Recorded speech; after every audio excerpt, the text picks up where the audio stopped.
अस्सलाम वालेकुम investment group viewers, क्या हाल है आपके? ठीक ठाक हैं? अच्छा, आज हम एक इन्वेस्टमेंट की नई अपॉर्चुनिटी पे गुफ्तगू करेंगे जिसका नाम है म्यूचुअल फंड। अच्छा, ये एक ऐसी अपॉर्चुनिटी है जिसके बारे में लोगों ने सुना तो बहुत है लेकिन डिटेल में कुछ नहीं पता, डीपली इसके बारे में कोई नॉलेज नहीं है। लिहाजा आज हम अपने गुरु मुस्तफ़ा साहब से कहेंगे कि प्लीज जरा इस अपॉर्चुनिटी पे तफसील से गुफ्तगू। अस्सलाम वालेकुम व्यूअर्स, क्या हाल है आप लोगों की? उम्मीद है आप लोग खैरियत से होंगे। आज का जैसे खालिद साहब ने मौजू बता दिया, म्यूचुअल फंड्स पे हम गुफ्तगू करेंगे। तो इसमें सबसे पहले हम बताते हैं कि म्यूचुअल फंड क्या होता है। म्यूचुअल फंड एक मुश्तरका सरमायाकारी है जिसमें इन्वेस्टर हजरात जो है वो असेट मैनेजमेंट कंपनी को अपने फंड्स फराहम करती हैं। असेट मैनेजमेंट कंपनी मुख्तलिफ एवेन्यूज में उस पैसे को इन्वेस्ट करती है और फिर जो उससे रिटर्न हासिल होता है वो उन लोगों में तकसीम करती है। अच्छा मुस्तफा साहब, ये आप मुझे बताएं कि आपने इन्वेस्टर की बात की, तो ये इन्वेस्टर जो हैं क्या इंडिविजुअल और कंपनीज ये होते हैं, या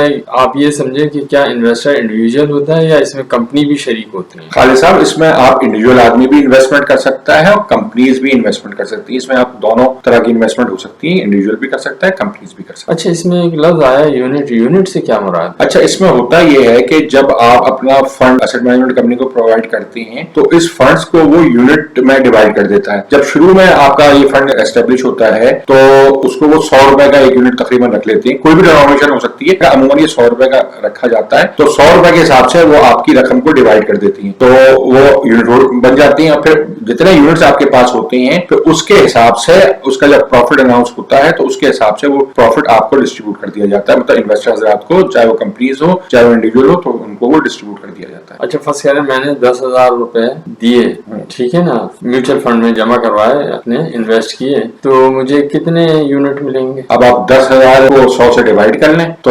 100 यूनिट बने तो आपको 100 यूनिट मिल जाएंगे। सही है, बिल्कुल सही। अच्छा, इसके अंदर जो है फंड मैनेजर के बारे में भी आपने कहा, तो फंड मैनेजर क्या है? फंड मैनेजर्स को असेट मैनेजमेंट कंपनी हायर करती है। वो एक एक्सपर्ट होते हैं अपनी फील्ड के। जैसे कि आपको इक्विटी मार्केट में अगर वो इन्वेस्टमेंट कर रहा है, शेयर मार्केट या स्टॉक मार्केट में इन्वेस्ट कर रहा है तो उसके एक्सपर्ट होंगे। मनी मार्केट में अगर इन्वेस्ट कर रहा है तो उसके एक्सपर्ट होंगे। किसी कमोडिटी में अगर इन्वेस्ट कर रहा है, चाहे गोल्ड है या कोई कमोडिटी है, तो उसके एक्सपर्ट होंगे। तो ये एक एक्सपर्ट लोग होते हैं ताकि वो आपके फंड का तहफ्फुज भी कर सकें और उसमें बेहतर रिटर्न हासिल कर सके ताकि आपको उसका फायदा पहुंचा सके, इसलिए इसमें फंड मैनेजर्स हायर किए जाते हैं। अच्छा, अभी आपने बताया कि ना मुख्तलिफ जगह पे, तो इसका मतलब ये है कि म्यूचुअल फंड की कई किस्में हैं। म्यूचुअल फंड को की किस्में तो दो ही हैं, एक ओपन एंड म्यूचुअल फंड कहलाता है, एक क्लोज एंड म्यूचुअल फंड कहलाता है। ओपन एंड म्यूचुअल फंड ये होता है कि आप उसमें कोई कैपिटल रिस्ट्रिक्ट नहीं होती, वो ओपन होता है, जो भी इन्वेस्टर जो है किसी वक्त भी उसको ले सकता है, वो आपको उसके यूनिट बना के डिस्ट्रीब्यूट कर देते हैं, इसमें कोई कैद नहीं होती। ऐसी क्लोज एंड म्यूचुअल फंड जो है उसमें कैपिटल की एक लिमिट होती है और वो स्टॉक मार्केट में लिस्टेड होता है, उसको आपका असेट मैनेजमेंट कंपनी बाईबैक नहीं करता। वो जो क्लोज एंड म्यूचुअल फंड होती हैं वो आपकी स्टॉक मार्केट में ही सेल होते हैं, उनकी वैल्यू वहां स्टॉक मार्केट में जैसे शेयर्स की वैल्यू होती है इसी तरह वहां कोट हो रही होती है, तो आपको उस पर सेल करना पड़ता है जो कि नेट असेट वैल्यू जो है उसकी उससे अमूमन कम ही जो है उसका रेट आ रहा होता है। तो उसमें अब तकरीबन 2 या 3 ही फंड रह गए हैं जो क्लोज एंड फंड जो कि अभी स्टॉक एक्सचेंज में लिस्टेड है। बाकी आपके 99% जो म्यूचुअल फंड्स हैं वो ओपन एंडेड म्यूचुअल फंड्स हैं जिसमें अमाउंट की कोई कैपिटल की कोई कैद नहीं होती, उसको आप किसी वक्त भी ले सकते हैं और आपको असेट मैनेजमेंट कंपनी किसी वक्त भी दे सकती है और वो आप उन्हीं को वापस करते हैं, वो उन्हीं के थ्रू रिडीम होते हैं, वो किसी वक्त भी आपसे वापस भी ले सकती हैं। तो ये ओपन एंड म्यूचुअल फंड और क्लोज एंड म्यूचुअल फंड को दोनों को मैंने आपको उसमें बता दिया कि इनमें क्या फर्क है। अच्छा मुस्तफा साहब, एक बात यह है कि आपने बताया तो, और इस ओपन और क्लोज में जो है ना दोबारा गुफ्तगू फिर करेंगे जरा अच्छी तरीके से और समझने के लिए। अभी आप हमें ये बताएं कि फंड्स कौन कौन से होते हैं? अच्छा, इसमें जो ओपन एंड की मुख्तलिफ कैटेगरीज हैं जो कि पाकिस्तान में जनरली राइज हैं, उसमें आपके सबसे पहले तो वो स्टॉक मार्केट फंड या इक्विटी फंड होता है। नंबर 2 पे आप उसे कह रहे हैं मनी मार्केट फंड हो सकता है, जो कि आपके ट्रेजरी बिल्स और पीआईबी वगैरह में गवर्नमेंट सिक्योरिटीज में जिसमें पैसे लगाए जाते हैं। तीसरा आपका होता है बैलेंस फंड। बैलेंस फंड में आपका समझ लें कुछ परसेंटेज आपका इक्विटी का होता है और कुछ परसेंटेज उसमें मनी मार्केट का डाल देते हैं ताकि आपको बैलेंस कर देते हैं, ताकि आपको रिटर्न भी उसका बैलेंस मिले। अच्छा, फिर एक होता है कैपिटल प्रोटेक्टेड फंड। इसमें इन्वेस्टर की जो कैपिटल है वो प्रोटेक्टेड होती है, मतलब उसमें आपको कोई नुकसान का चांस ही नहीं है। अगर आपने लाख रुपए लगाए हैं तो लाख रुपए आपको वापस मिलेंगे, मगर इसमें टर्म होती है, 1 साल का है, 2 साल का है, 3 साल का, आपको टर्म पूरी करनी पड़ेगी। तो आपका प्रिंसिपल तो वापस मिल जाएगा और जो गेन हुआ होगा या प्रॉफिट हुआ होगा उसके साथ आपको आपका प्रिंसिपल वापस मिल जाएगा, मगर प्रिंसिपल आपका लॉस नहीं होगा, इसमें कोई आपका प्रिंसिपल हर कीमत में आपको वापस मिलेगा। ये होता है कैपिटल प्रोटेक्टेड फंड। सॉरी, मैं ये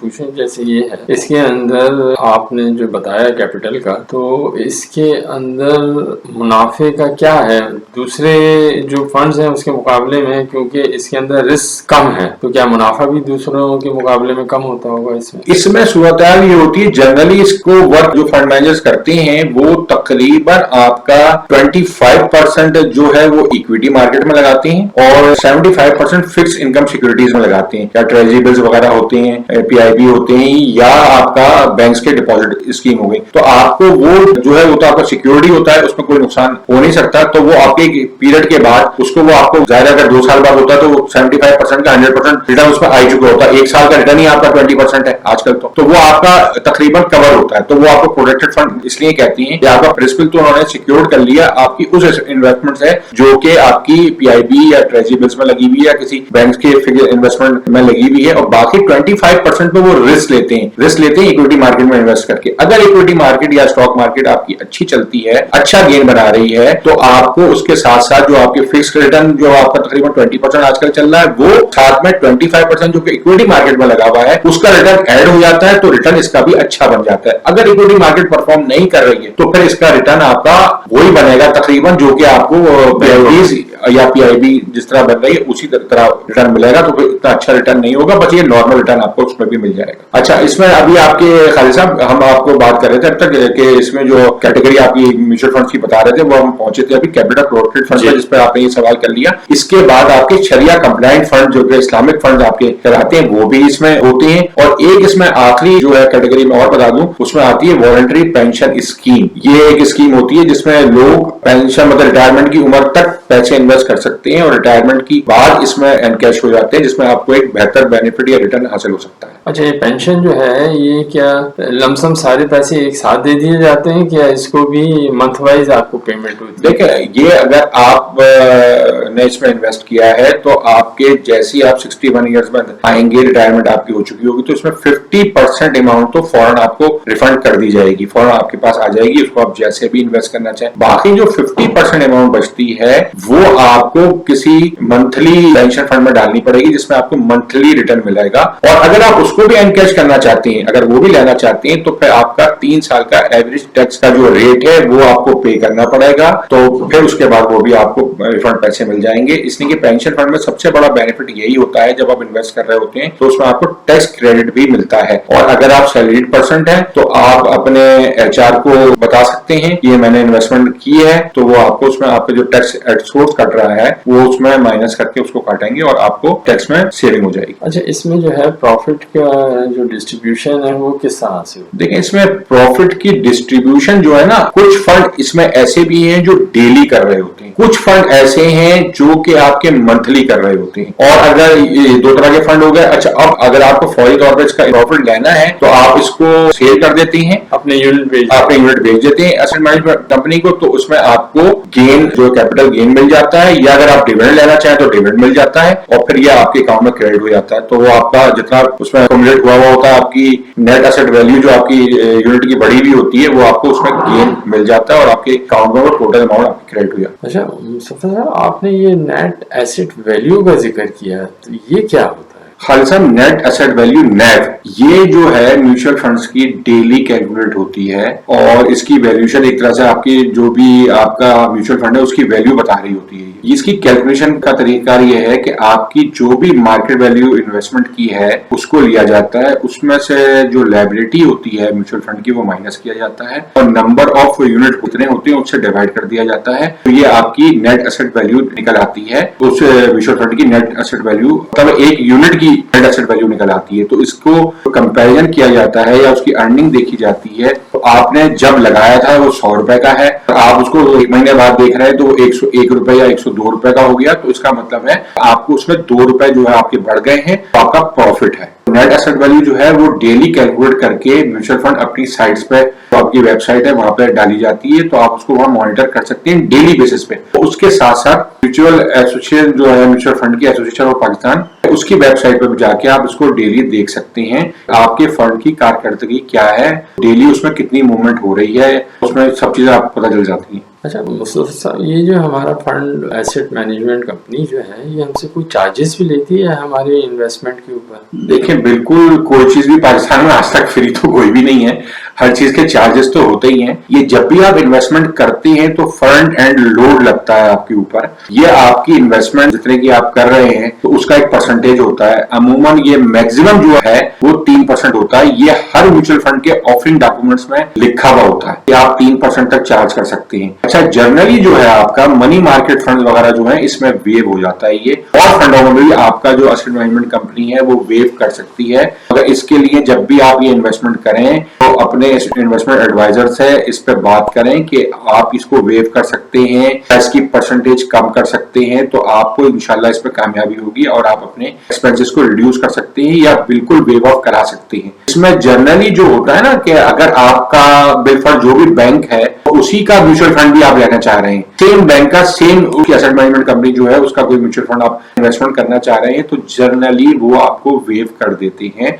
आप जब भी इन्वेस्टमेंट करें तो इस पे जरूर बात करें अपने इन्वेस्टमेंट एडवाइजर से जिससे आप वो ले रहे हैं, इसमें आपको वो वेव कर दे। मनी मार्केट में तो 100% वेव हो जाती है। बाकी रह गया इक्विटी मार्केट में, कैपिटल प्रोटेक्टेड फंड्स में आपको बिल्कुल वेव भी हो सकती है और रिड्यूस भी हो सकती है। ऐसे ही आपका होता है बैक एंड लोड। बस म्यूचुअल फंड आपके जब आप उसको सेल कर रहे होते हैं, अपने रिडीम कर रहे होते हैं म्यूचुअल फंड को, वो भी चार्जेस लेते हैं, मगर वो भी वही है कि आप पहले से इसका तयन कर लें, फिर बात कर लें, वो आपको वो चार्जेस के बारे में बता देंगे। और अगर वेव करना होगा तो आपके फॉर्म के ऊपर ही लिखेंगे वो इसके चार्जेस वेव कर दिए गए हैं, तो आप उसकी आप भर के उसको ले रहे हैं तो उसकी एक कॉपी अपने पास जरूर रखें और उस पर उसको लिखवाएं कि ये चार्जेस वेव कर दिए गए हैं, कि आपके में एक डॉक्यूमेंट हो कि चले कि ये वेव हो चुके हैं। अच्छा मुस्तफा साहब, ये जो एसेट मैनेजमेंट कंपनी है इसके स्ट्रक्चर के बारे में कुछ बताएं। जी खालिद साहब, आपने बड़ा अच्छा सवाल किया है। इसके बारे में लोगों को इतनी मालूमात नहीं है। एसेट मैनेजमेंट कंपनी जो है एएमसी कहलाती हैं। ये अमूमन एक तो बैंक की सब्सिडरी कंपनीज होती हैं, जो भी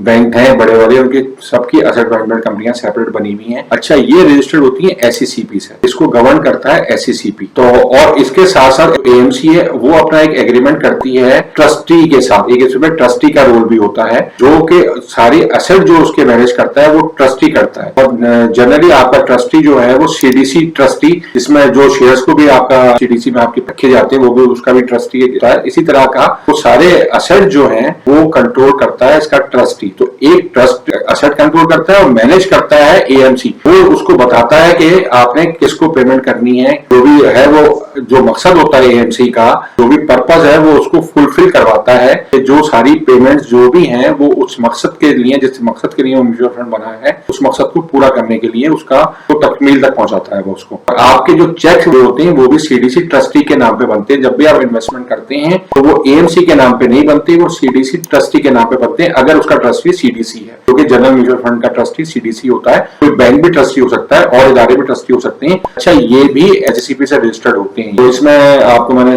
तकरीबन बता दिया कि हमारे यहाँ मेनली जो है वो सारे जो है सीडीसी से ही है, मेनली जहाँ तक मेरी ट्रस्टी है मेनली। बिल्कुल। अच्छा, स्ट्रक्चर पे तो बात होगी, कोई डॉक्यूमेंट्स के बारे में बताएं कि क्या डॉक्यूमेंट्स रिक्वायर्ड होते हैं। अच्छा, इसमें आपके इंडिविजुअल भी इन्वेस्टमेंट कर सकते हैं और कंपनीज भी इन्वेस्टमेंट कर सकती हैं, जो जैसे कि हमने पहले बताया है। तो पहले हम डिस्कस करते हैं इंडिविजुअल में आपको कौन कौन से डॉक्यूमेंट्स की जरूरत पड़ती है। सारे डॉक्यूमेंट्स की लिस्ट आपके स्क्रीन पे आ रही है, तो आप उसको देख लें। मैं भी आपको इसके बारे में बता देता हूँ कि इसमें कौन कौन से डॉक्यूमेंट्स आपको चाहिए होती हैं। सबसे पहले हम इंडिविजुअल्स की बात करते हैं कि इसके लिए आपको अकाउंट ओपनिंग फॉर्म की जरूरत होगी। अगर आप अपने बैंक के रेफरेंस से जा रहे हैं, आप उसी बैंक की एएमसी में इन्वेस्टमेंट करना चाहते हैं, तो आप मैनेजर्स के पास जाएंगे और उससे आप ये तस्करा करेंगे कि आप म्यूचुअल फंड में इन्वेस्टमेंट करना चाहते हैं, तो वो आपको इन्वेस्टमेंट एडवाइजर से मुलाकात करवा देगा। इन्वेस्टमेंट एडवाइजर आपको अकाउंट ओपनिंग फॉर्म देगा, वो आपके सामने उसको फिल करवाएगा सारा, और उसके साथ साथ आपको उसकी सीएनआईसी की कॉपी चाहिए होगी, ज़कात का एफिडेविट चाहिए होगा जो कि ऑप्शनल है। अगर आपने ज़कात नहीं डिडक्ट करवानी है तो आपको ज़कात का एफिडेविट देना पड़ेगा, केवाईसी फॉर्म वो आपसे पूछेगा, आपके बारे में भरेगा उसको, वो आपसे सारी इन्फॉर्मेशन केवाईसी की लेगा। उसके बाद वो आपसे चेक मांगेगा, जो कि आप जितनी इन्वेस्टमेंट करना चाहते हैं उसका चेक काटेंगे, मगर वो काटेंगे सीडीसी के फेवर में। ये जरूर याद रखिएगा कि ना आपने कैश का चेक देना है उसको, ना आपने एएमसी के नाम का चेक देना है, आपने सीडीसी ट्रस्टी के नाम का चेक देना है, जो भी उसका ट्रस्टी है उसके नाम का। अगर आपके हो सकता है किसी फंड का कोई और ट्रस्टी हो तो देना ट्रस्टी के नाम का चेक है, ना कैश का चेक देना है, ना उसके नाम का चेक देना है, जो भी आपका इन्वेस्टमेंट एडवाइजर होगा, ना बैंक के नाम का चेक देना है। आपने ये एहतियात जरूर करनी है, आप चेक जो है ट्रस्टी के नाम का बनाएंगे। ये मैंने आपको इंडिविजुअल्स के बारे में सब चीजें बता दी हैं। अच्छा, अब अगर आप आते हैं कंपनीज के इस तरह से इन्वेस्ट करेंगे, उनके लिए कौन कौन से डॉक्यूमेंट चाहिए। उसमें सबसे पहले आपको चाहिए memorandum of article of association, उसमें आपको चाहिए, और अगर वो ट्रस्ट को इन्वेस्ट कर रहा है तो उसकी ट्रस्ट डीड चाहिए होगी। अच्छा, सेकंड नंबर पे आपको बोर्ड रेजोल्यूशन चाहिए इन्वेस्टमेंट करने के लिए म्यूचुअल फंड में, तो बोर्ड की रेजोल्यूशन उसमें चाहिए होगी, आपको जरूरी है उसके लिए। फिर आपको चाहिए होगा पावर ऑफ अटॉर्नी के, वो किस डायरेक्टर को या किस आदमी को वो ऑथोराइज कर रहे हैं जो कि इसमें इन्वेस्टमेंट करेगा, तो उस आदमी के नाम की आपकी पावर ऑफ अटॉर्नी चाहिए होगी, और उसका सीएनआईसी भी चाहिए होगा। कंपनी का एनटीएन भी चाहिए होगा, एनटीएन नंबर भी देना पड़ेगा आपको उसके साथ। तो ये चीजें आपको बेसिक चीजें जो हैं, ये आपको कंपनीज अगर इन्वेस्टमेंट करना चाहती है तो ये डॉक्यूमेंटेशन आपको प्रोवाइड करनी पड़ेगी अकाउंट ओपनिंग फॉर्म के साथ। और आखिर में मैं ऐड कर दूं कि ये अकाउंट ओपनिंग जो है आपका, उनकी जो बैंकों की एएमसीज हैं उनकी ऐप बनी हुई है, उनके थ्रू भी की जा सकती है। मतलब ऑनलाइन भी आपका ये अकाउंट खुल सकता है, तो आप ऐप के थ्रू भी खोल सकते हैं। अच्छा मसूद साहब, ये बात तो हो गई इंडिविजुअल्स की और कंपनीज की। अच्छा, माइनर जो है वो भी इसमें इन्वेस्ट कर सकता है? जी खालिद साहब, माइनर भी इसमें इन्वेस्टमेंट कर सकता है अपने गार्जियन के साथ, तो वो भी अकाउंट खुल जाएगा उसके गार्जियन के साथ। माइनर वो जो रिक्वायर्ड डॉक्यूमेंट्स गार्जियन जो। अच्छा मुस्तफा साहब, ये जो म्यूचुअल फंड है, इसमें दूसरों के मुकाबले में इसमें क्या एडवांटेज है और क्या डिसएडवांटेज? जी खालिद साहब, इसके एडवांटेजेस में सबसे पहला एडवांटेज तो ये है कि इसकी प्रोफेशनल मैनेजमेंट है। अगर एक आदमी खुद इन्वेस्ट करना चाहता है किसी, जैसे वो स्टॉक मार्केट में इन्वेस्टमेंट करता है, तो उसके पास इतना टाइम भी होना चाहिए और उसको सारी मालूमात भी होनी चाहिए, जब तो उसको कोई फायदा होगा। अगर उसको अपनी मालूमात नहीं है और टाइम नहीं है तो वो अपना वो फंड को मैनेज नहीं कर सकता। तो यहाँ पे म्यूचुअल फंड में ये आसानी है कि उसको प्रोफेशनल मैनेजमेंट मिली भी होती है, वो उसके एसेट्स की देखभाल कर रही होती है, हमारे ब्याह पे वो ये सारी चीजें देख रहे होते हैं जो हमें देखनी चाहिए। बिल्कुल ठीक। तो आपको प्रोफेशनल मैनेजमेंट का फायदा हो जाता है, वो उसके एक्सपर्ट होती हैं, कब उन्हें इन्वेस्ट करना है, किस शेयर में इन्वेस्ट करना है, वो उनको बेहतर पता होता है। तो सबसे पहला एडवांटेज तो आपका ये होता है। इसमें दूसरा एडवांटेज जो होता है वो डाइवर्सिफिकेशन आपकी होती है। आप वैसे जनरली जो है वो, आप अगर आपके पास 1 लाख रुपए हैं तो आप वो किसी एक चीज में ही लगा सकते हैं, कोई एक शेयर ही खरीद सकते हैं। मगर यहाँ वो कंपनीज की लिस्ट जो होती है काफी बड़ी होती है, तो उसमें अगर आपकी इक्विटी में किसी एक में नुकसान भी हो रहा है या 2 में नुकसान भी हो रहा है, तो वो आपका वहाँ मिक्स आपको रिटर्न मिल रहा होता है। तो आपका ये बेनिफिट होता है, जहाँ आप एक शेयर में इन्वेस्ट कर लेंगे 1 लाख रुपए, वहाँ वो 10 जगह पे इन्वेस्टमेंट हुई होगी, तो आपकी जो है वो अंडे जो है वो एक बास्केट में नहीं होते, आपको मुख्तलिफ चीजों का बेनिफिट मिल रहा होता है। तो इसमें दूसरा फायदा तो आपका ये होता है कि आपका रिस्क जो है वो डाइवर्सिफाई हो जाता है। और तीसरा बेनिफिट जो है आपका लिक्विडिटी का है, कि वो लिक्विडिटी आपको फौरन फराहम हो जाती है। अगर आप चाहते हैं पैसा निकालना अपना, तो वो एक दिन में आपको पैसा मिल जाता है। जो अगर मनी मार्केट के फंड है वो तो आपको कुछ तो सेम डे में भी दे देती है और कुछ अगले दिन आपको दे देती है, 24 आवर्स, बहुत ज्यादा। और अगर आपके स्टॉक में पैसे लगे हुए हैं, जो आपके म्यूचुअल फंड स्टॉक में इन्वेस्टमेंट किए हुए हैं, वो ज्यादा आपको नेक्स्ट डे या एक दिन और मैक्सिमम 2 दिन में आपको पैसा आपको मिल जाता है। तो आपको अगर जरूरत है तो आप लिक्विडेट करा के फौरन पैसा हासिल कर सकते हैं। तो खालिद साहब, इसमें हमने एडवांटेजेस पे तो बात कर ली, अब इसमें थोड़े से डिसएडवांटेजेस भी हैं, जो कि कहने को बस आप कह सकते हैं कि इसमें आपकी जो कॉस्ट जो है ना वो ज्यादा लगती है, और उस वक्त आपको कॉस्ट और बुरी लग रही होती है जबकि उस पर नेगेटिव रिटर्न आ रहा हो, जो कि खासतौर पर आपके इक्विटी म्यूचुअल फंड जो होते हैं उसमें बहुत दफा जो है वो नेगेटिव में चल रहे होते हैं, वो रिटर्न भी आपका नेगेटिव हो रहा होता है और कॉस्ट भी आपको जाहिर है वो मैनेजमेंट फी आपको चार्ज कर रही होती है, तो आपको कॉस्ट भी आ रही होती है। तो इसमें थोड़ा सा आपको उसमें एक्सपेंस आपका बढ़ जाता है। तो इसमें थोड़ा सा नुकसान एक आपका ये है कि आपको कॉस्ट जो है वो आपको लगती है। और दूसरा आपका है लैक ऑफ कंट्रोल जो है आपका वो नहीं होता। जाहिर है आप अपने शेयर में इन्वेस्टमेंट आपने की भी होगी तो आप किसी वक्त भी उसको बेच सकते हैं, किसी वक्त भी उसमें से निकल सकते हैं, किसी वक्त भी उसको ट्रांसफर कर सकते हैं, कोई और उसके बदले में ले सकते हैं। अगर यहाँ आपकी चलती नहीं है, फंड मैनेजर की अपनी चलती है, तो जिस वक्त चाहेगा उसको आपका पोर्टफोलियो चेंज करेगा, जिस वक्त वो चाहेगा शेयर की इन्वेस्टमेंट चेंज कर सकेगा, आप नहीं कर सकते। तो आपका कंट्रोल उस तरह से उस पर नहीं होगा। म्यूचुअल फंड की इन्वेस्टमेंट के ऊपर आप सिर्फ उसमें रकम एक दफा लगा देते हैं, बाकी फिर वो आपका फंड मैनेजर है उसको चला रहा होता है, उस पूरे फंड को आप कंट्रोल नहीं कर सकते उसको। अच्छा मुस्तफा साहब, एक ये चीज पूछनी है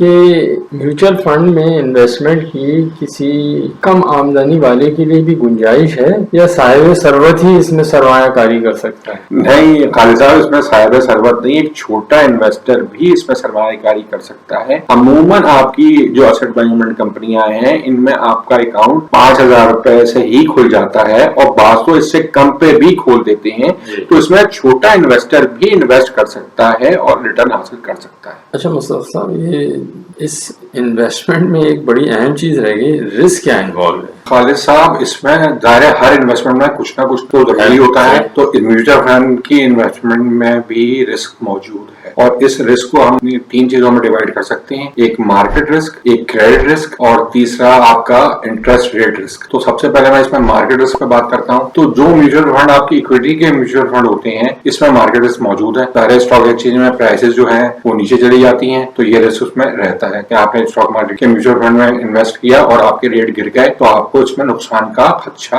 जरूर होता है। दूसरा हम ये कह रहे हैं कि शेयर्स की रेट्स की जो फ्लक्चुएशन है वो इसमें इम्पैक्ट लेकर आती है। जी बिल्कुल लेके आती है, तो आपकी इन्वेस्टमेंट आपकी डिक्रीज हो सकती है, उसमें आपको नुकसान हो सकता है। दूसरा रिस्क है आपका क्रेडिट रिस्क। कुछ म्यूचुअल फंड जो होते हैं वो आपके TFCs टर्म फाइनेंस सर्टिफिकेट में इन्वेस्ट करते हैं जो कि कंपनीज इशू करती हैं। उनको पैसे की जरूरत होती है तो वो टर्म फाइनेंस सर्टिफिकेट इशू कर देते हैं जो कि आपके म्यूचुअल फंड उसमें इन्वेस्टमेंट कर देते हैं, उसका रिटर्न भी अच्छा होता है, मगर वो आपके 2 या 3 साल के होते हैं, कुछ 1 साल के होते हैं, तो उसकी मैच्योरिटी के पीरियड में उसकी पेमेंट होती है। तो बाज दफा ये होता है कि कंपनी में नुकसान हो जाता है और वो आपको पेमेंट जो है TFCs की वो टाइम पे नहीं कर पाती है, तो आपको उसके अगेंस्ट प्रोविजन करना पड़ता है। तो फंड्स जो है उसमें फिर आपको प्रोविजन करते हैं तो उसमें भी आपको जाहिर है नुकसान का खदशा होता है, तो आपके नैव जो है उसकी वो गिर जाती है। जो म्यूचुअल फंड की इन्वेस्टमेंट हुई होती है TFCs में और वो अगर वो पेमेंट नहीं होती है वो प्रोविजन की वजह से उसके नैव गिर जाती है। और तीसरा रिस्क है आपका इंटरेस्ट रेट रिस्क, जो कि आपके TFC तो मैंने ऊपर बात कर ली। अब इसमें आपके जो मार्केट में आपके जो ट्रेजरी बॉन्ड में पैसे लगे हुए हैं, PIBs में पैसे लगे हुए हैं, तो आपके इंटरेस्ट रेट का जो चेंज आ रहा होता है, जो इंटरेस्ट रेट आपके बाद दफा बढ़ जाते हैं तो आपका पैसा जो है वो कम पर लगा हुआ होता है रेट के ऊपर, तो आपको उसमें भी थोड़ा बहुत लॉस आ जाता है, वो माइनस का लॉस आता है और फिर बाद में वो नए रेट में इन्वेस्ट हो जाते हैं बढ़ के, तो उसमें थोड़ा सा आपको लॉस हिट होता है, मगर लॉन्ग टर्म में वो आपको रिकवर हो जाता है। तो ये 3 तरह के रिस्क इसमें हो सकते हैं। अच्छा मुस्तफा साहब, ये बताएंगे कि फिक्स रिटर्न म्यूचुअल फंड्स क्या होते हैं?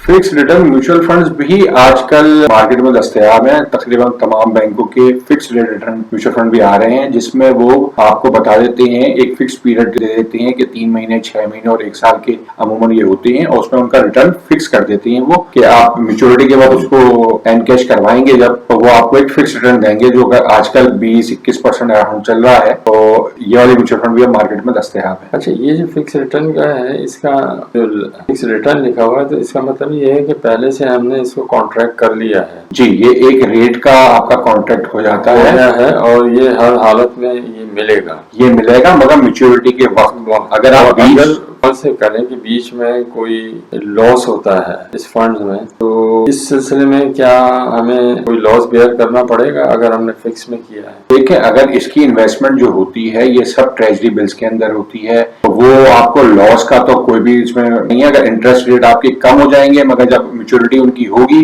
वो आपको फुल अमाउंट वहां से मिल जाएगी, तो प्रिंसिपल का लॉस तो बिल्कुल भी नहीं होगा। और जो भी उस पर इंटरेस्ट रेट गारंटीड है T-बिल्स पे जो उस वक्त रेट चल रहे होंगे जिस पर उन्होंने बुक किया होगा वो रेट भी आपको मिल जाएगा। उसी को देखते हुए म्यूचुअल फंड ने आगे आपसे कॉन्ट्रैक्ट रेट किया होता है, मैच्योरिटी के वक्त आपको ये मिल जाएगा। अगर आप प्री मैच्योर करवाएंगे तो इस पे आपको एक तरह की पेनल्टी देनी पड़ेगी, इसमें कुछ डिडक्शन फिर वो करते हैं। आपको प्री मैच्योर इसको नहीं करना चाहिए। फिक्स रिटर्न म्यूचुअल फंड जब भी आप लें तो आप ये देख के लें कि जिस पीरियड के आप ले रहे हैं उससे पहले आप उसको ना एनकैश करवाएं, वरना इस पे आपको एक तरह की पेनल्टी देनी पड़ेगी। लॉस है, वो लॉस हो एक तरह का लॉस हो सकता है। अच्छा, फिर एक सवाल जो था, इनकम फंड्स जो हैं ये क्या है? जी, इनकम फंड एक मनी मार्केट का लॉन्ग टर्म वर्जन है। जैसे मनी मार्केट में तो आपके जो टी बिल्स होते हैं वो आपके जनरली पीरियड के होते हैं और इसकी आपकी फॉरेन लिक्विडिटी में कन्वर्ट हो जाती है, इसमें कोई मसला नहीं होता। आपको एक ही दिन में इनका रिटर्न भी मतलब वापस भी हो जाते हैं, आपको पैसे मिल जाती हैं। और ये इसका जो लॉन्ग टर्म वर्जन है इनकम फंड जो है, इसमें आपके पीआईबीज होते हैं जनरली 3 साल के, 5 साल के, और आपके टी बिल्स भी 1 साल के होते हैं इसमें। तो ये लॉन्ग टर्म वर्जन है इसमें। तो इसमें आपकी जो टाइम लगता है जब आप एनकैश कराते हैं तो इसमें आपको सेम डे में नहीं मिलते, ये आपको जनरली 1 दिन के बाद पैसे मिलते हैं। और इसमें बस एक फायदा ये है कि आप इनकम फंड में जब आपका इंटरेस्ट रेट अगर गिर रहा हो तो ये आपको बहुत अच्छा रिटर्न देते हैं, इसलिए कि इनके पास एक लॉन्ग टर्म सिक्योरिटीज रखी हुई होती हैं तो आपको अच्छा रिटर्न देते हैं। अच्छा मुस्तफा साहब, ये बताएं कि एक इन्वेस्टर को किसी म्यूचुअल फंड के इंतखाब जो है करने से पहले क्या एहतियात करनी चाहिए या किस चीज को मद्देनजर रखना चाहिए? खालिद साहब, एक जो इन्वेस्टर बिल्कुल नया है, अगर उसने कभी म्यूचुअल फंड में इन्वेस्टमेंट नहीं की तो मेरे ख्याल से उसको सबसे पहले मनी मार्केट फंड्स का है उनका इंतखाब करना चाहिए, इसलिए कि वो बिल्कुल लो रिस्क होते हैं। और एक उनको भी इंतखाब करने से पहले वो जरा सी जाके जिस म्यूचुअल फंड का इंतखाब कर रहा है उसकी फंड मैनेजर की रिपोर्ट देखे, उसमें उसका लास्ट या पास्ट एक्सपीरियंस क्या रहा है उस फंड का, उसमें कितना रिटर्न आ रहा है वो उसको जरूर देखे। उसका इन्वेस्टमेंट या फंड मैनेजर कौन है उसको जरूर मद्देनजर रखे। उसका आपका बेंचमार्क रिटर्न क्या है, क्या वो अपने बेंचमार्क रिटर्न को फुलफिल कर रहा है, उतना रिटर्न उसने पास्ट में दिया है या नहीं दिया है, इन तमाम चीजों के बारे में उसको मालूम होना चाहिए, फिर जाके उस फंड में उस पर इन्वेस्ट करना चाहिए। और अगर वो एक समझ रहा है कि उसे मीडियम टर्म के लिए इन्वेस्टमेंट करनी है, मतलब उसे 1 साल से लेके 5 साल तक के लिए अगर इन्वेस्टमेंट करनी है तो फिर वो असेट एलोकेशन फंड या बैलेंस फंड में इन्वेस्टमेंट कर सकता है, जिसमें उसमें मनी मार्केट के चीजें भी होंगी, मतलब उसके वो पेपर भी होंगे, टी बिल्स जो होंगे वो भी उसमें होंगे, पीआईबीज भी होंगे, और इसमें आपकी इक्विटी मार्केट में भी कुछ थोड़ी बहुत इन्वेस्टमेंट होगी, तो उसमें उसे बेहतर रिटर्न मिल सकता है, तो वो उसका इंतखाब भी कर सकता है अगर उसको कोई 5 साल तक के लिए इन्वेस्टमेंट करनी है। और अगर उसको कोई लॉन्ग टर्म इन्वेस्टमेंट करनी है जो 10 साल के पीरियड के लिए करनी है तो फिर वो जा सकता है इक्विटी फंड जो होते हैं आपके, उसमें भी इन्वेस्ट कर सकता है। उसमें उसको एक ये फायदा होगा कि जब इक्विटी मार्केट नेगेटिव चल रही होती है तो उसमें जो आपको रिकवरी का टाइम मिल जाता है। अगर 2-3 साल इक्विटी मार्केट आपकी नेगेटिव भी चली है तो अगले 3 सालों के बाद जब दोबारा बढ़ जाती है और काफी गेन उसमें आ जाता है तो आपको लॉन्ग टर्म इन्वेस्टमेंट का फायदा हासिल हो जाता है। हालांकि ये बहुत ही हाई रिस्क इन्वेस्टमेंट होती है, तो इसमें आपको ये समझ लेना चाहिए कि आपकी इन्वेस्टमेंट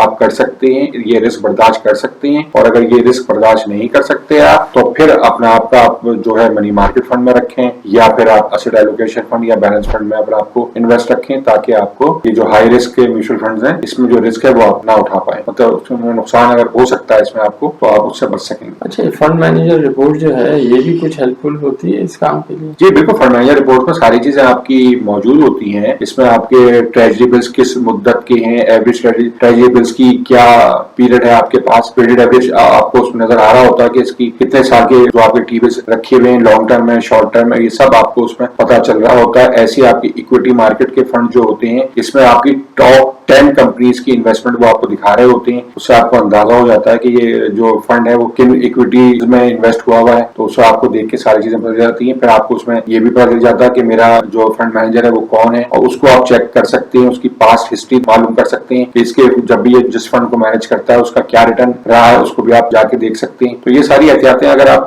कर लेंगे तो मेरे ख्याल से आपको अच्छे आप फंड का तयन कर सकते हैं। अच्छा, एक ये है कि इसके रिडम्पशन जो है उसको किस तरह से? देखिए, रिडम्पशन कराना बहुत ही आसान है। अगर आप जाके उसमें मैनुअली देखें तो उसका एक फॉर्म होता है रिडम्पशन का, वो आप भर के जाके जिस बैंक का म्यूचुअल फंड है उसकी किसी भी ब्रांच में जाके उसे सबमिट कर सकते हैं, तो उससे भी आपकी रिडम्पशन हो जाती है। और आजकल तो ऐप के जरिए भी जो तकरीबन तमाम एएमसीज के ऐप बने हुए उस ऐप में से भी आप जाके उसका रिडम्पशन करवा सकते हैं। अच्छा, ये कि ऐप के जरिए भी हम परचेज कर सकते हैं? जी जी, ऐप के जरिए भी परचेज कर सकते हैं। ऐप के जरिए आप सारे काम कर सकते हैं, कन्वर्जन भी करवा सकते हैं। मैं आपको एक और ये बता दूं कि इस म्यूचुअल फंड में जो है कन्वर्जन का भी। कन्वर्जन से क्या मुराद है? कन्वर्जन से मुराद है कि आप एक फंड से दूसरे फंड में अपने आप को कन्वर्ट ट्रांसफर करवा लें। आप ये समझ रहे हैं कि मेरे लिए ये फंड इस वक्त अच्छा रिटर्न नहीं दे रहा, जैसे आप अगर किसी वक्त में इक्विटी मार्केट में थे और आप देख रहे हैं कि ये मुझे रिटर्न बना के नहीं दे रहा, तो आप एसेट एलोकेशन फंड में भी जा सकते हैं, आप इनकम फंड में भी जा सकते हैं, हैं, आप मनी मार्केट फंड में भी जा सकते हैं, किसी वक्त भी आप अपने म्यूचुअल फंड को कन्वर्ट कर सकते हैं। अगर आप ये देखते हैं कि ये इस वक्त रिटर्न अच्छा नहीं दे रहा या आपकी जरूरत को मद्देनजर रखते हुए उसका रिटर्न नहीं आ रहा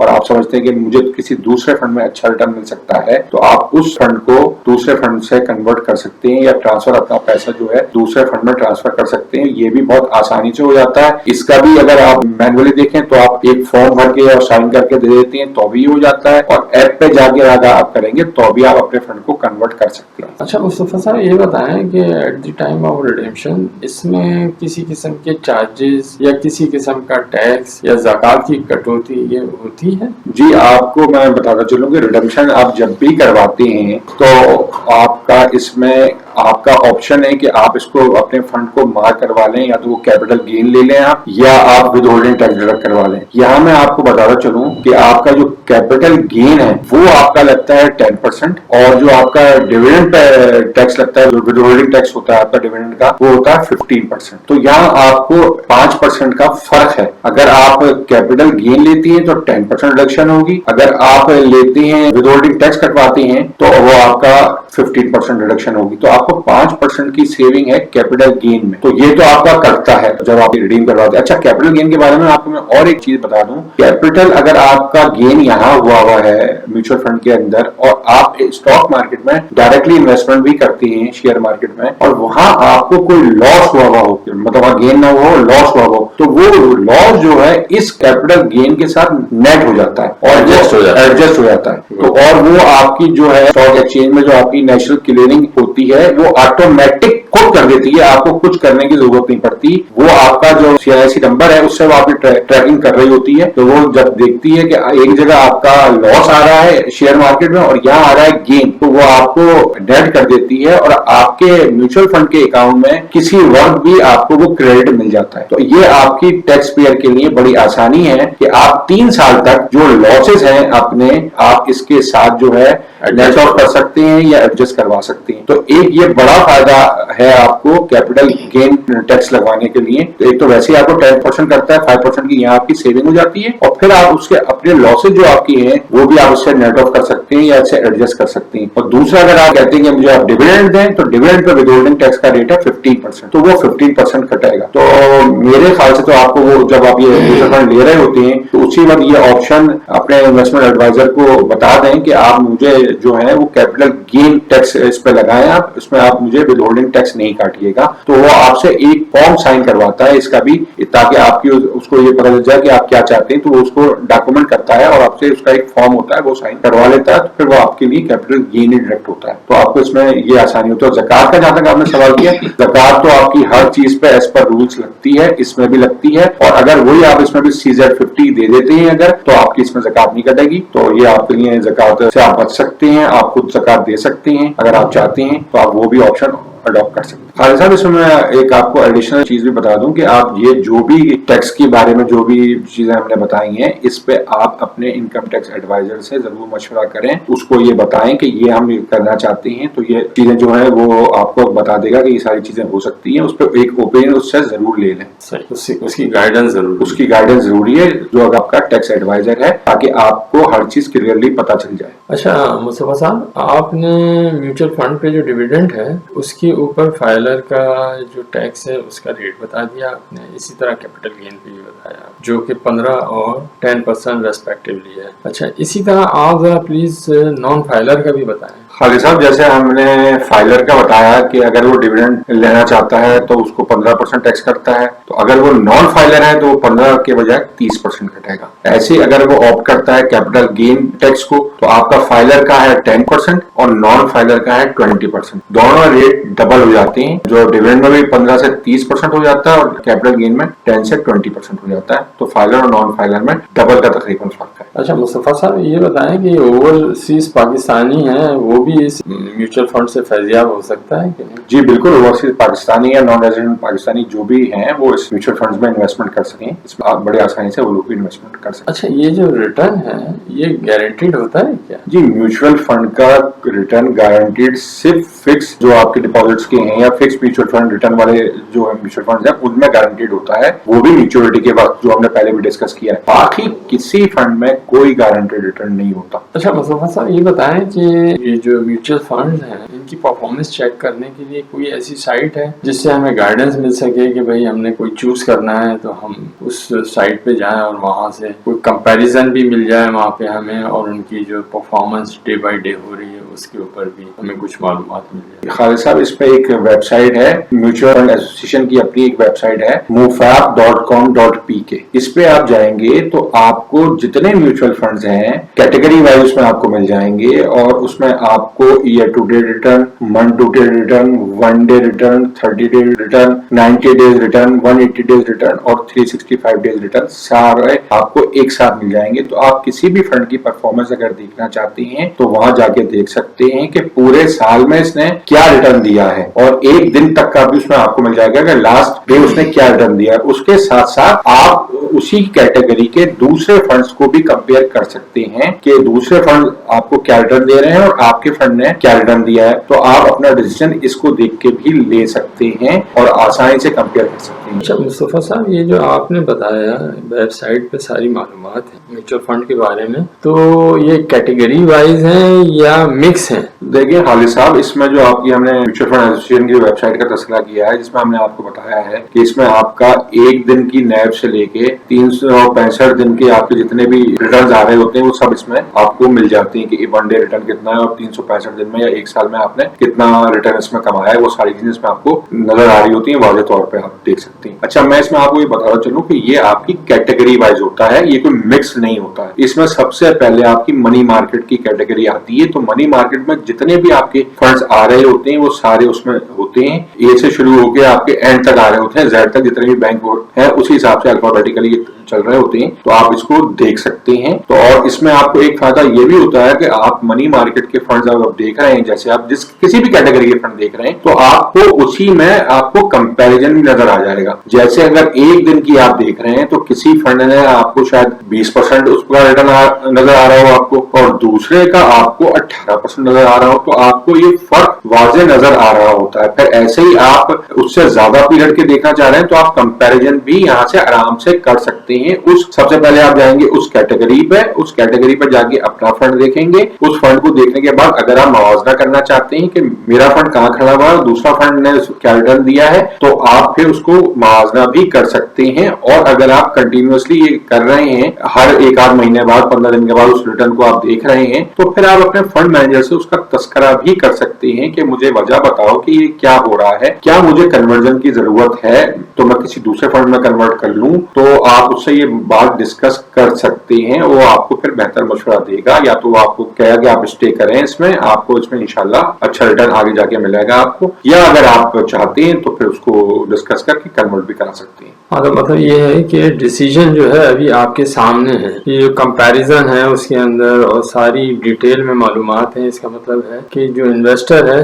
उसके पास भी अपना डिसीजन आसानी से करने की जी बिल्कुल, इस वेबसाइट में आपसे कोई तमाम चीजें नजर आ जाती हैं, आप आराम से तमाम म्यूचुअल फंड्स को एक जगह पे देख सकते हैं। अच्छा, एक प्राइवेट सा सवाल है मतलब आजकल जो म्यूचुअल फंड है इनमें आप क्या सजेस्ट करेंगे कि हमारे व्यूअर्स जो हैं इसमें जो है अपना इन्वेस्टमेंट करें? या आपने प्राइवेट सवाल का क्या मतलब होता है? ये है कि ये देखें किसी को इधर कंपनी को कोई सजेस्ट करके बताना, ये जरा देखिए, मैं कंपनी तो आपको कोई सजेस्ट करके नहीं बताऊंगा, मगर अगर आप म्यूचुअल फंड की साइट पर जाके देखें तो आपको पता चल जाएगा कि आजकल कौन से म्यूचुअल फंड जो हैं ज्यादा अच्छा रिटर्न बना रहे हैं। और आप अगर इसको देखें जाके तो आजकल आपको जो आपके इनकम फंड जो हैं वो अच्छा रिटर्न बना रहे हैं। उसमें आप अगर मंथ टू डे रिटर्न देखेंगे उनका, आजकल आपको जो rate decrease, interest rate decrease होने की जो बातें हो रही हैं, और इंटरेस्ट रेट डिक्रीज हुआ भी है। अगर आप करंट रेट देखें ट्रेजरी के तो वो कम हो गए हैं। जो पहले 22% या 23% पे चलते थे ट्रेजरी बिल्स के रेट, अब वो नीचे आ गए हैं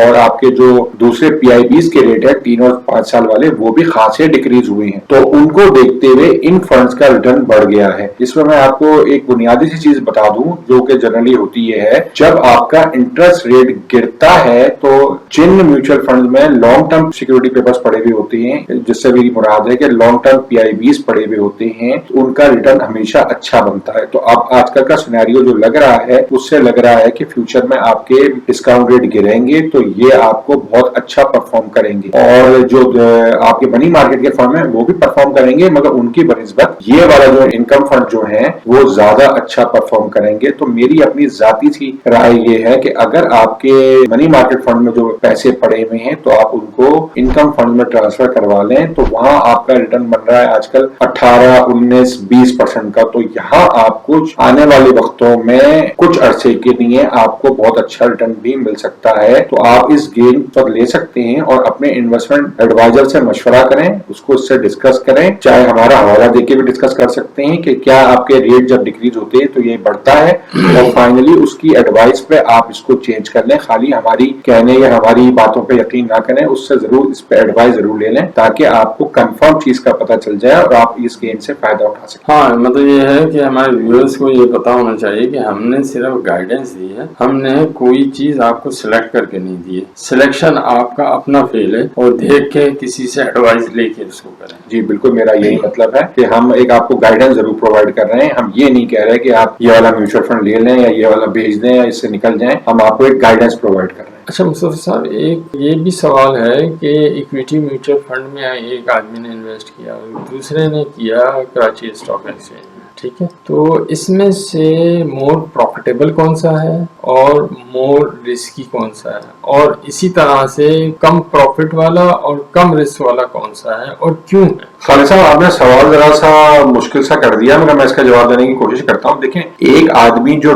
डायरेक्ट स्टॉक मार्केट में इन्वेस्ट कर रहा है और एक आदमी जो आपके म्यूचुअल फंड में इन्वेस्ट कर रहा है इक्विटी म्यूचुअल फंड्स में, इन दोनों में फर्क है। एक तो ये है कि एक्सपीरियंस का फर्क है। अगर वो आदमी एक्सपर्ट है, पुराना स्टॉक एक्सचेंज में काम करने वाला है और वो डायरेक्ट स्टॉक एक्सचेंज में इन्वेस्ट कर रहा है, तो वो म्यूचुअल फंड में इन्वेस्ट नहीं करेगा और वो वहां से भी अच्छा खासा रिटर्न अपना ले रहा होगा, इसलिए कि उसका एक्सपीरियंस है। मगर जो नए लोग हैं, इन एक्सपीरियंस लोग हैं और उनके पास अपना वक्त भी नहीं है कि वो रोजाना देख सके, रोजाना शेयर्स का तायुन कर सके, कौन सा लेना है और कौन सा बेचना है, तो एक ये मुश्किल तरीन काम होता है। तो उनके लिए म्यूचुअल फंड में इन्वेस्ट करना ज्यादा सही है। मगर जनरली जो लोग डायरेक्ट म्यूचुअल फंड में इन्वेस्ट करते हैं वो ज्यादा सेफ भी रहते हैं, इसलिए कि म्यूचुअल फंड में आपका 8, 10, 15 आइटम उसमें कंपनीज होती है, तो एक अप हो रहा है एक डाउन हुआ तो ओवरऑल आपको उसमें काफी आपका रिस्क कम हो जाता है बनिस्बत डायरेक्ट इन्वेस्टमेंट करने के। जिन शेयर्स में आप डायरेक्ट इन्वेस्टमेंट कर रहे हैं वो 1 या 2 शेयर या 3 शेयर हैं, तो वो अगर नीचे चले गए तो आपका फिर पोर्टफोलियो में रिटर्न उतना नहीं आता जितना कि म्यूचुअल फंड में आ सकता है। अच्छा, अब ये भी एक एडवांटेज है कि इक्विटी म्यूचुअल फंड में एक पूरी टीम एक्सपर्ट की बैठी हुई है और बहुत सोच समझ के वो इन्वेस्ट करती है। तो मेरी राय तो यही है कि अगर किसी ने स्टॉक मार्केट का एक्सपोजर लेना है और हाई रिस्क, आपको जैसे हमने पहले ही बता दिया है, इसमें हाई रिस्क तो होता है कि स्टॉक मार्केट जिस दिन गिरना शुरू होती है तो काफी गिर जाती है, तो उसमें आपका लॉसेस भी हो सकती हैं। तो as compare to stock market, आपका जो म्यूचुअल फंड में इन्वेस्टमेंट कर रहे हैं, इक्विटी के म्यूचुअल फंड में जो लोग इन्वेस्टमेंट कर रहे हैं, उनका रिस्क थोड़ा सा कम होता है अगर दोनों को हम कंपेयर करें तो वैसे आजकल रिटर्न बड़े अच्छे मिल रहे हैं। तो लोगों को हमारे सजेशन तो यही है कि अपना कुछ ना कुछ अमाउंट जो है वो म्यूचुअल फंड में जरूर रखें ताकि वो हाई रिटर्न्स ले सकें, मगर उसके साथ साथ रिस्क उसमें जरूर शामिल है। और मैं एक बात और यहाँ आपको एडिशन बताता चलूं कि कुछ लोग इस म्यूचुअल फंड में जो इन्वेस्टमेंट करते हैं इक्विटी म्यूचुअल फंड में, वो इसको स्विंग लिमिट्स के तौर पर भी चलाते हैं या स्विंग ट्रेड के तौर पर जो होते हैं ना, जैसे आप स्टॉक मार्केट में स्विंग ट्रेड करते हैं लोग कि आज एक आइटम ले लिया और 2 दिन बाद निकल गए उसमें से, तो इस तरह से म्यूचुअल फंड में भी लोग करते हैं। तो उसमें ये होता है कि आज आपने म्यूचुअल फंड में अपनी एंट्री करवाई,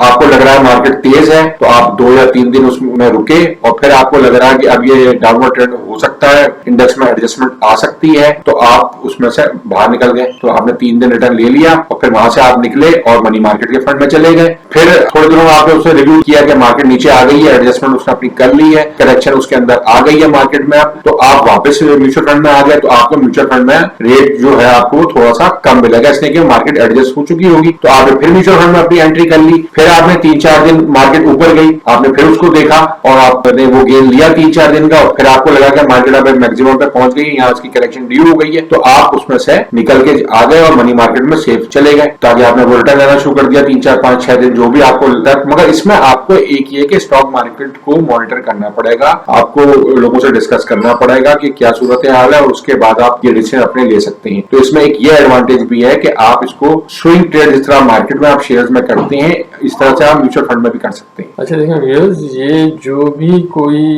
राय है मुस्तफा साहब की अपने तजर्बे की बुनियाद पे है। आपने अगर जो भी इन्वेस्टमेंट करना है तो वो आपकी अपने रिस्क को देखते हुए कीजिएगा, और मार्केट में एक रिसर्च करने के बाद अपने इस डिसीजन को लीजिएगा कि मुझे कहाँ इन्वेस्टमेंट करनी है। अच्छा, मुझे कभी स्टेटमेंट ऑफ अकाउंट की जरूरत पड़े तो उसका क्या तरीक़ेकार है? उसका तरीक़ेकार ये है कि आपने जो रजिस्टर्ड ईमेल एड्रेस आपने दिया है अपना, उसका वहां से आप एएमसी को मेल करेंगे तो वो आपको मेल पे आपका स्टेटमेंट ऑफ अकाउंट भेज देंगे। अच्छा मुस्तफा साहब, ये मुझे बताएं कि अगर कोई म्यूचुअल फंड वाइंड अप हो रहा है तो उस वक्त इन्वेस्टर को पैसे किस तरह से मिलेंगे? इन्वेस्टर को पैसे जब वाइंड अप हो रहा होता है तो उस म्यूचुअल फंड के तमाम एसेट्स उस वक्त फरोख्त किए जाती हैं, और उससे जो पैसे रिलाइज होती हैं उसमें से उसकी लायबिलिटीज जितनी होती हैं, फंड की जो लिक्विडेशन की डेट होती है उसके ऊपर वो माइनस की जाती है, और उसके बाद जितने यूनिट होल्डर होते हैं उसको जितने जिनके यूनिट होते हैं उसके हिसाब से प्रोपोर्शनलिटी उनको उनके अकाउंट में या तो क्रेडिट कर दी जाती है या उनको पे ऑर्डर बना के दे दिया जाता है।